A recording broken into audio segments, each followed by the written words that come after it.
subramani.com में आपका स्वागत है। आपने देखा होगा टाइटल के पुराने आपके जो कर्ज़ लिया हुआ है उसको ज़रा लौटाएं। अब ये किस कर्ज़ की मैं बात कर रहा हूँ? मैं उस कर्ज़ की बात कर रहा हूँ जिसका कोई स्टैम्प पेपर पे लिखित कुछ नहीं है कि आपने कर्ज़ लिया। अगर आप आज एक मोटरसाइकिल भी ख़रीद लोगे तो उसमें आप स्टैम्प पेपर होगा, पर्सनल गारंटी होगा, वो सब होगा, तो वो तो रिकवर कर ही लेंगे। मैं उस एक 83-84 साल के आदमी के बारे में बात कर रहा हूँ। इस आदमी बहुत बड़ा परिवार का हिस्सा था। इसके पिताजी के 8 बच्चे थे, जिनमें एक लड़का था और बाकी सब लड़कियाँ, 2-3 इनसे बड़े, 4 उनसे छोटे। तो उसके पिताजी ने कुछ बहुत पैसे तो नहीं कमाए थे, वो कुछ खेती बाड़ी करते थे वगैरह वगैरह, बट कैश फ्लो कभी नहीं थी। मतलब बहुत तकलीफ़ से गुजारा हुई। ऐसा भी हुआ है कि एक रात का खाना नहीं हुआ है तो अगले दिन सुबह को ही खाना मिलेगा, वैसे भी सब थी।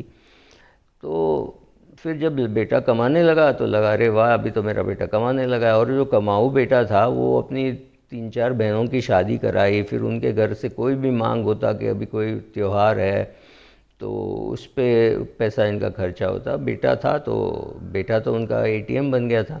तो ये कोई प्रॉब्लम नहीं है, माता पिता का शायद हक है उन बच्चों के पैसों पर। लेकिन इन्होंने जिन लोगों की मदद की, इनकी बहन के बच्चे और इनका एक कज़न ब्रदर है, उसके उसके बच्चे की इन्होंने स्कूल इंजीनियरिंग की फ़ीस भरी। ये सब करके इस बंदे को क्या मिला? इस बंदे ने अपने बच्चों पे उतना खर्चा नहीं किया जितना वो शायद करना चाहते थे, क्योंकि इनके पास पैसा नहीं था। ये सब पैसा गाँव चल भेज देते थे, मतलब बहुत कम अपने लिए रखते थे। अगर गाँव नहीं भेजें तो घर में चूल्हा नहीं जलेगा, तो पैसा भेजने भी पड़ते थे।